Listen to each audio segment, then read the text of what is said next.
Hi guys, I'm Courtney. And I'm Lisa. And welcome to the next chapter in the Book of the Dead, brought to you by Darkcast Network, indie podcasts with a twist.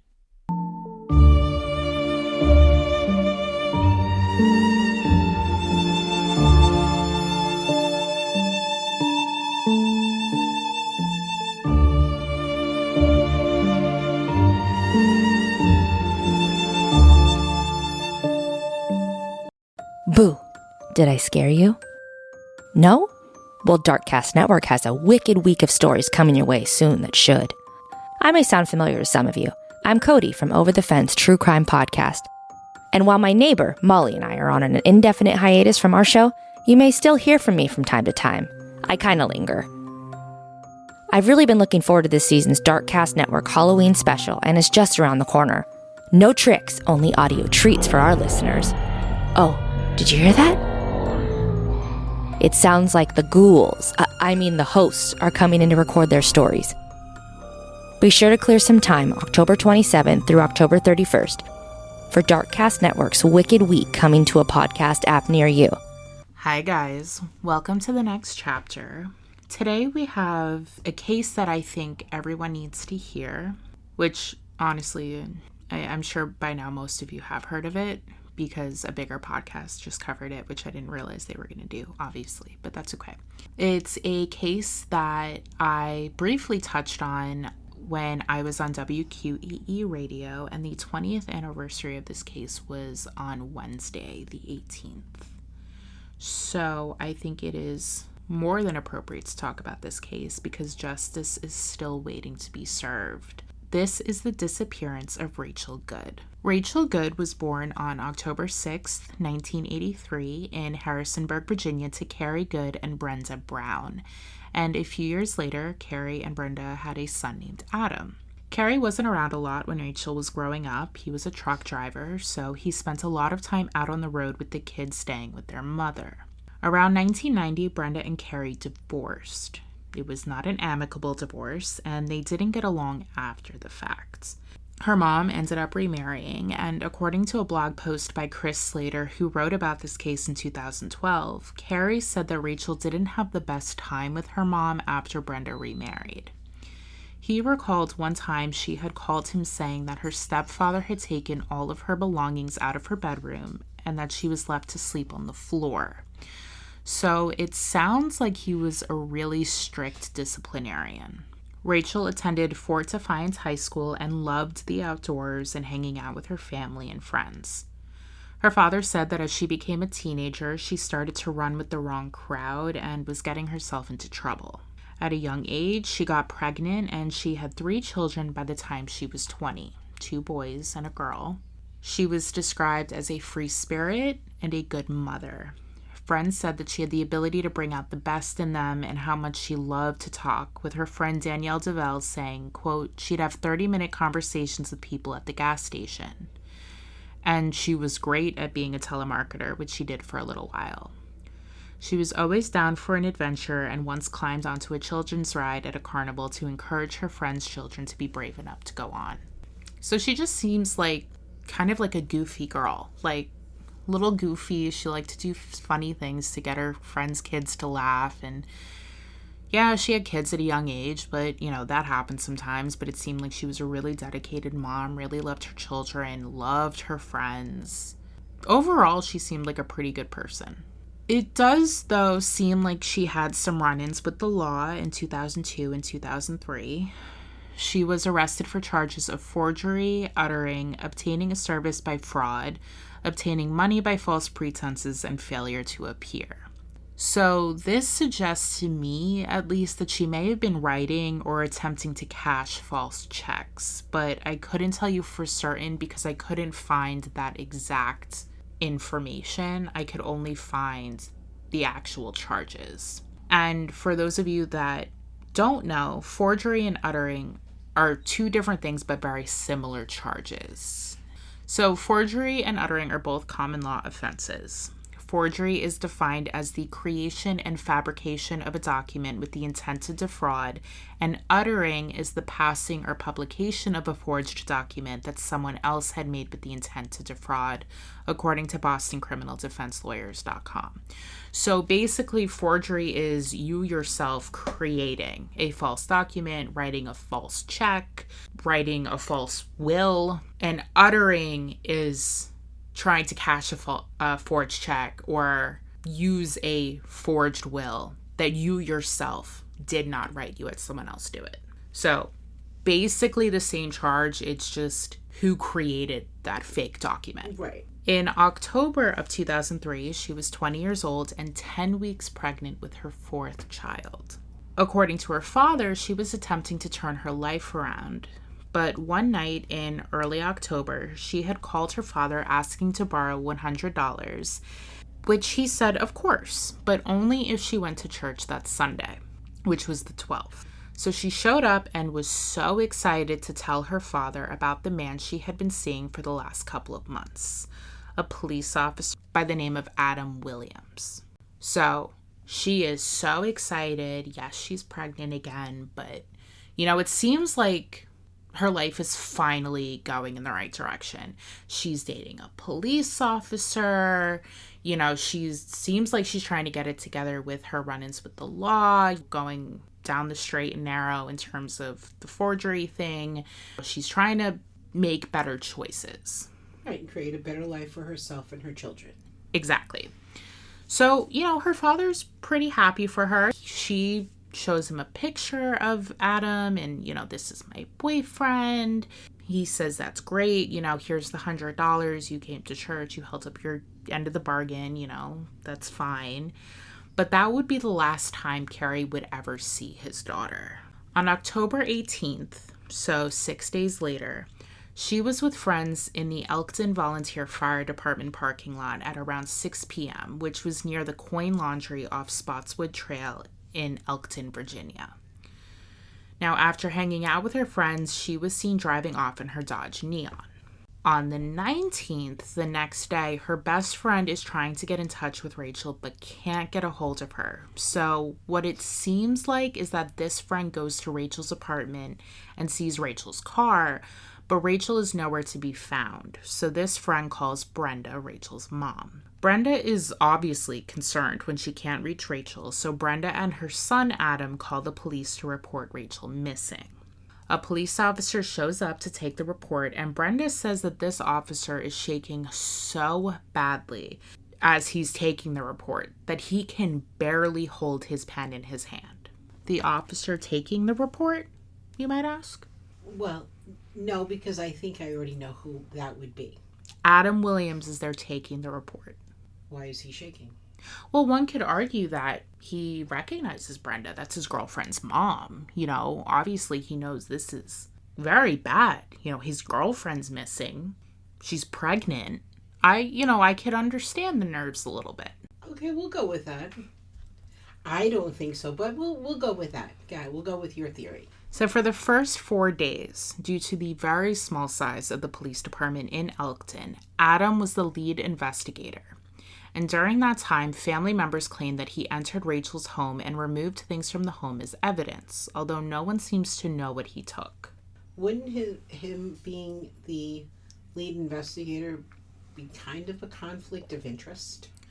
Well, soon enough, Rachel's parents found letters between Adam and Rachel that revealed this romantic relationship that they had. So it looks like Brenda had no idea who Adam was. And it's very possible that Carrie didn't realize that this Adam Williams was the same Adam Williams that was dating his daughter. So with this discovery, there was also the discovery that not only was there a major conflict of interest with Adam being involved romantically with the woman who had disappeared, he was also married. What do you mean he was married? Adam had a whole wife. So he was leading a double life. He was leading a double life. He was in a fully committed relationship with another woman while he was dating. Then that is not a fully committed relationship. I'm sorry. It's not a fully committed relationship. It's not on his part. No. According to family members, I'm assuming in these letters, it's either in the letters or this is the theory that the family came up with, was that Rachel had told Adam that she was pregnant and she wanted him to leave his wife. Now, he allegedly said no and wanted her to get an abortion, which he provided her money to pay for. She allegedly said, no, I'm not getting an abortion. I'm going to have this child. I'm going to have our child. But she kept the money. Not only did she not get the abortion, it's possible that she could threaten to tell his wife, and she took the money that he gave her to use for an abortion and spent it on something else. Probably something for this baby or one of her children. Oh, yeah, absolutely. What she spent the money on is irrelevant. Exactly. Except for the fact that she didn't use it to pay for the abortion that he wanted her to get. Well, she told him no. That's very true. So Brenda learns about all of this and decided to go around the police and told the then Elkton mayor, Wayne Prince, about what had happened. So she said, forget the police department. I'm going straight to the mayor with this one. And Wayne Prince was very upset when he learned about the situation with Adam Williams. And he said he immediately confronted Chief Richard Pullen, saying that Adam needed to be taken off the case, and then he began working to correct the mishandled investigation. So the mayor handled that very well as well. Oh, absolutely. Her mom went to the mayor, said, look, I'm not playing this game. This is what's going on. And obviously the mayor did not know about this and took the reins himself and said, this is not happening. Okay, this is an investigation that needs to be done properly. I'm not letting anybody mishandle this any further than it has been mishandled already. Absolutely. The problem, though, is that 4 days had already gone by at this point. Well, unfortunately, her parents didn't know this. Oh, absolutely. It's not. That's what I mean. They didn't know it from the get-go. Otherwise, this wouldn't have happened, or it wouldn't have had that time lapse. It was after they found out that they said, oh, this is not good. You know, we need to get this straightened out and get this done properly. Now, when brought to his attention, Police Chief Richard Pullen claimed that he had no, quote, official knowledge of the affair between the two, which Carrie has since come out and said he does not believe. And the mayor said he is unsure if that's true or not. But just thinking about it logically, I'm not saying he did know or he didn't know. I have no idea. But this is a small town police department. You're going to tell me that no one knew that Adam was cheating on his wife? You can think of this in one of two ways. Either he kept it very close to the vest and didn't share because he was afraid it was going to get back to his wife, or whomever he told was trying to protect him, because there's that brotherhood. Yeah, I get what you're saying, but I do find it very hard to believe that no one in the department knew. It's possible that they did know and the chief didn't know, but I do find it hard to believe. Well, it's all speculation. It is. It's all speculation. I have no idea if he really knew or not, and no one will likely ever know if he really knew whether or not Adam Williams was having an affair with Rachel Good. Well, he may not have known, and maybe he didn't. Maybe the police chief didn't. Do you think that anybody else knew? There's a very good possibility that somebody else knew. But without actual hard evidence, you can look at it in a couple of different ways like we did. Now, 10 days after she disappeared, the Virginia State Police took over the investigation for the Elkton PD due to the conflict of interest involving Adam Williams. So at this point, it's gone above Elkton. It's gone straight to the State Police Department, which, again, good, because honestly, it's probably a conflict of interest for the entire department. If they had any knowledge, it would be. So and you can't assume that nobody knew. So yes, I fully understand why the state police got involved, and it was probably through the mayor himself that called them in. Oh, probably. A month after her disappearance in November of 2003, Adams submits his resignation to the Elkton Police Department, which would be taking effect in January of 2004. So he resigned. He was subsequently placed on administrative leave that December after a search of his home was conducted. I don't know what they found, if they found anything, but they did search his house. Well, they were looking for something now, or some things, but as you said, you don't have the information, so you can only, again, speculate on what they were looking for. Well, at this point, it's because he's essentially a person of interest. He's not necessarily a suspect at this point, but he is a person of interest because he is an officer with experience in investigations, experience in evidence, experience on how to get rid of evidence. So it's very likely that they searched his home hoping to find something relating to her disappearance. Well, that and, any other, you said her parents found letters, maybe he had something to that effect, or there could have been, something on the computer. Most people have computers in their homes now. So it could very well be messages back and forth on the computer. Interestingly enough, after his resignation, what does Adam Williams do? He moved out of state. This man is a person of interest in the disappearance of a pregnant 20-year-old woman, and he moves out of state. All I'm saying is that makes you look guilty as sin if you moved out of the entire state. Well, that's what you and I would think. However, maybe he's moving. Let's play devil's advocate. Maybe he moved because he didn't want his children to be subject to ridicule at school or anything like that. Maybe his wife continued to be with him and said, I'm embarrassed every time I walk out of the house. So even though I'm still staying with you, I don't want to live here anymore. Do I think any of that happened? Probably not. However, you have to go with the theory, innocent until proven guilty. 11 months after Rachel went missing, Rockingham County Commonwealth's attorney Marcia Garst called a special grand jury hearing to present evidence in Rachel's case. She said during a news conference that police were still working on Rachel's case and that they were looking into leads from people that weren't interviewed at the beginning of the investigation. It was also said at this meeting that Senior Special Agent Joe Ritchie of the Virginia State Police's Bureau of Criminal Investigations was certain Rachel's case was a homicide. She also said that the FBI and the U.S. Attorney's Office was involved in the investigation. Now, during this meeting, Marcia also said that the police had a person of interest, and this person of interest was the same person they were interested in talking to when Rachel first went missing, this person being Adam Williams. Unfortunately, after the grand jury was convened, no indictments were handed down. So it looks like the evidence that they had, which again, that's never been disclosed as far as I know, led to any results. It wasn't concrete enough. The person that caused her to disappear, I'll say, covered their tracks. If it was a homicide and they never found a body, correct? Correct. Okay. So without proof that she is no longer alive, no body, I'm thinking the person that made her disappear or caused her to disappear covered their tracks very well.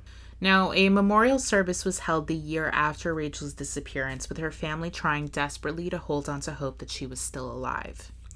Her sister-in-law Jennifer told the Daily Newsletter, quote, "It's hard to accept the fact that she might not be alive." But the family was comforted by the people who came out to support them. Rachel's grandmother, Lily Berry, said, quote, "The people who turned out here really did a lot for our spirits. We needed this." In 2010, Rachel is declared legally dead 7 years after her disappearance. And in 2012, Carrie filed a wrongful death suit against the town of Elkton, former police chief Richard Pullen, and Adam Williams, seeking $5 million in damages, which the attorney representing Elkton, Nathan Miller, believed would be dismissed.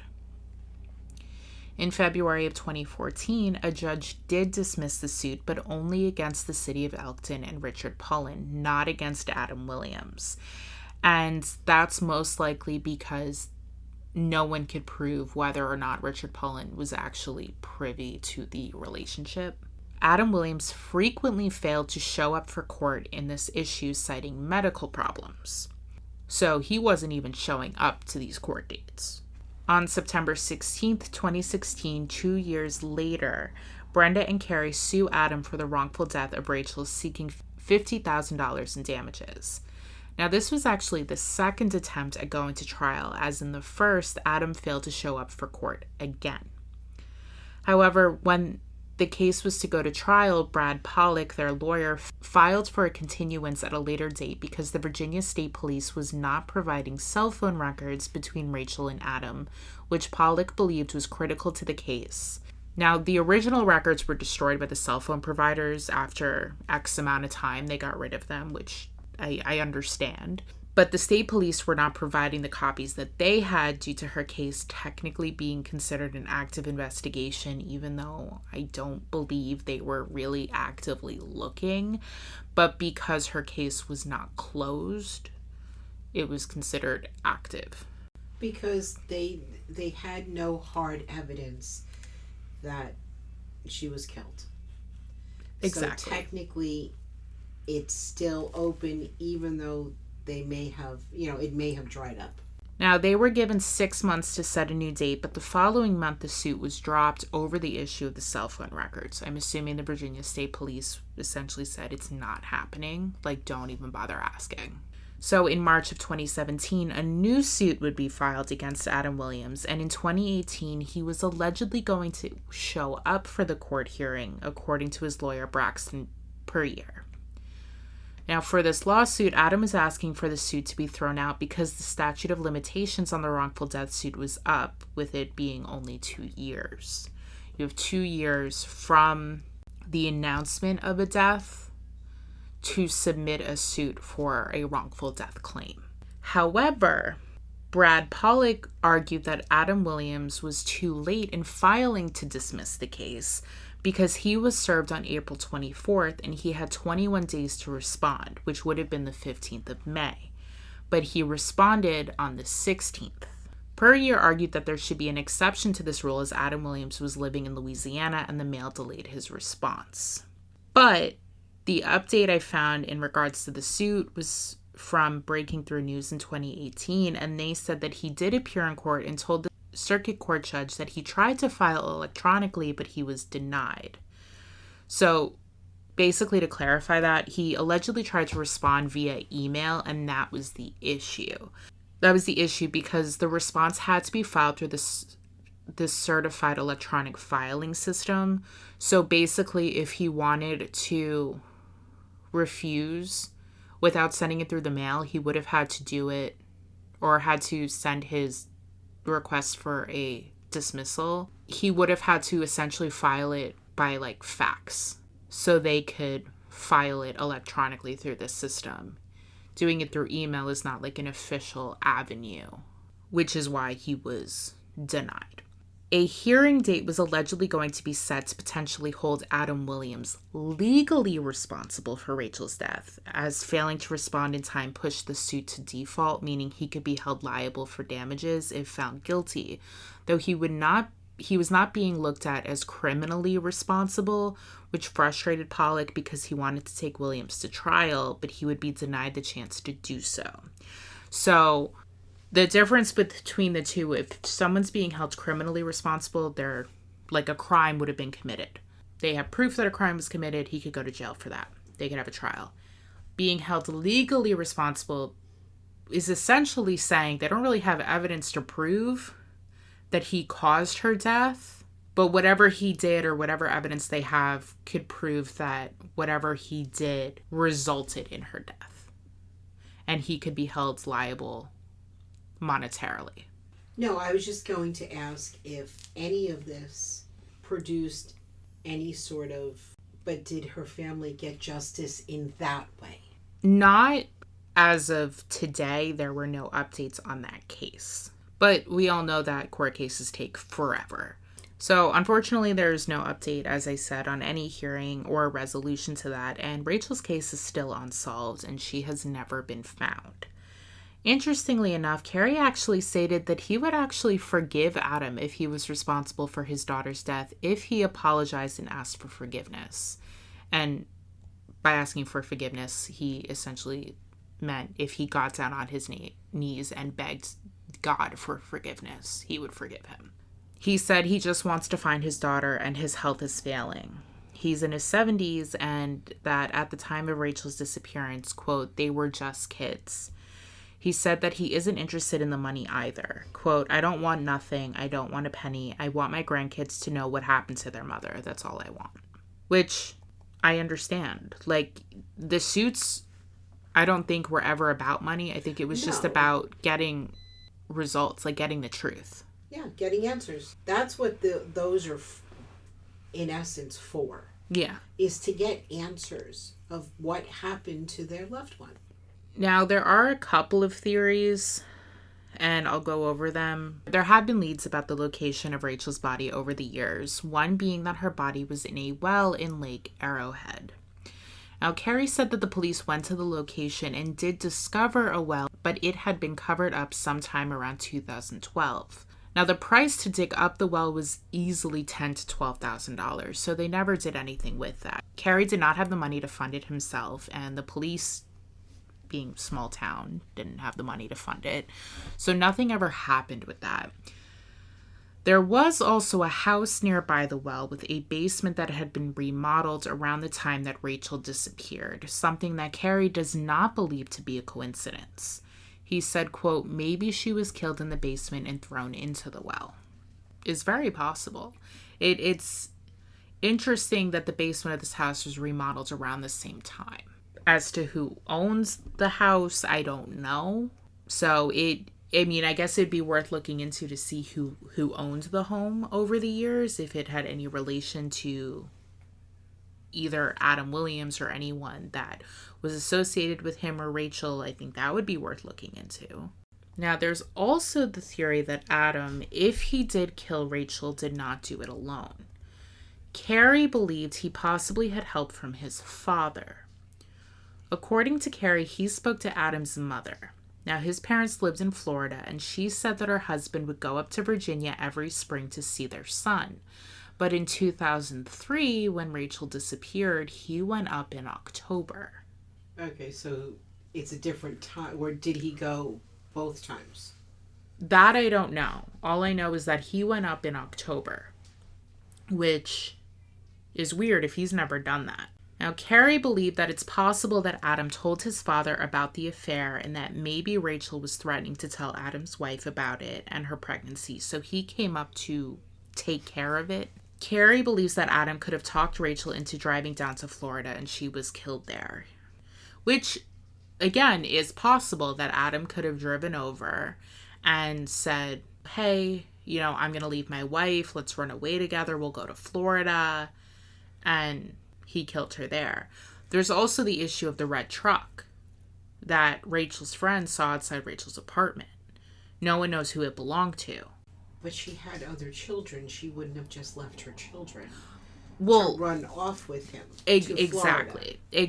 So that one I find a little bit hard to believe that she would have run off to Florida with him or been kind of coerced into going to Florida because she had children. She had 3 children already. But there is that issue of the red truck. Who does the red truck belong to? Police never figured it out. They don't know who that red truck belonged to that was parked in front of Rachel's home that day. Now, they are interested in talking to the owner of the truck, but no one's ever come forward. And they did say that they don't believe that the person is a suspect, but it's possible they saw something. But it is possible that that person could have had something to do with it. Well, there's a lot of possibles. There's a lot of possibilities. Now, Special Agent Chris DePloy of the Virginia State Police, who is the lead investigator on the Rachel Good case, said that he couldn't go into many details about the investigation, but the investigation is ongoing, and he said that he hopes that technologies have developed or been improved upon over the last 20 years and would be able to help get a breakthrough in the case.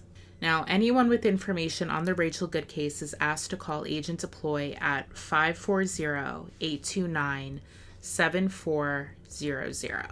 It has been 20 years. Well, somebody knows something, and I've said it before, it is way past time to, if you know something, to say something. Somebody has to know something. Absolutely. I mean, there are 3 children. Her youngest son was 6 months old at the time of her disappearance. So he grew up without his mom. He grew up without his mom, without ever knowing his mom. You know, I don't know about her older 2 children, her older son and daughter. I don't know if they went and stayed with their father, but at least her youngest son went to live with her mom. And Brenda said essentially that he has been what's kept them going, what saved them. Mm-hmm. Because, you know, they have to go on for him, right, at the very least. But, you know, this was a woman who was pregnant. And, I mean, I'm sure there are going to be people that think, well, she had legal troubles. But at the end of the day, her legal troubles were, in the grand scheme of things, minor. They're nothing compared to... Like, it wasn't armed robbery. She wrote, I'm thinking, some bad checks. So I don't think she would have run off because of some bad checks. She's not going to leave her children. I don't believe that. For all intents and purposes, it seemed like she was really trying to turn her life around. Like, it's been 20 years, and it is way past time that her family knows what happened to her, where she is, so they can grieve appropriately. Because, again, as I said, the police firmly believe that this was a homicide. They don't think she ran off. They don't think she...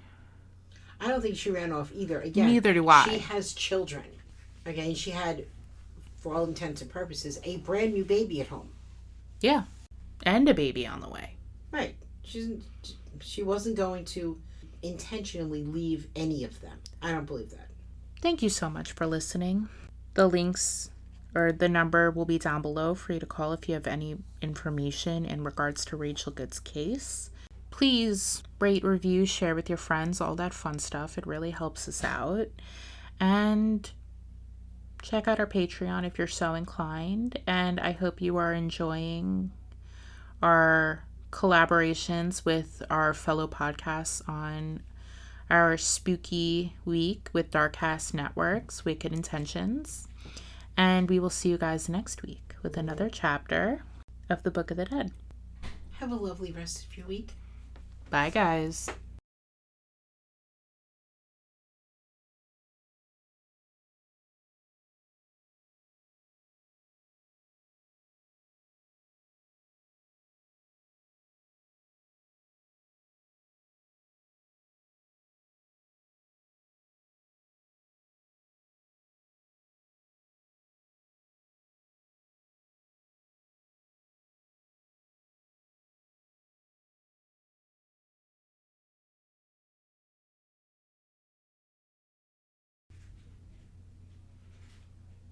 There's much older people that do stupid things too.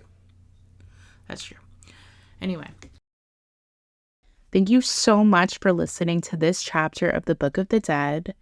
And don't forget that you can always connect with us on Instagram. You can connect with us on Twitter, and you can absolutely connect with us on Patreon.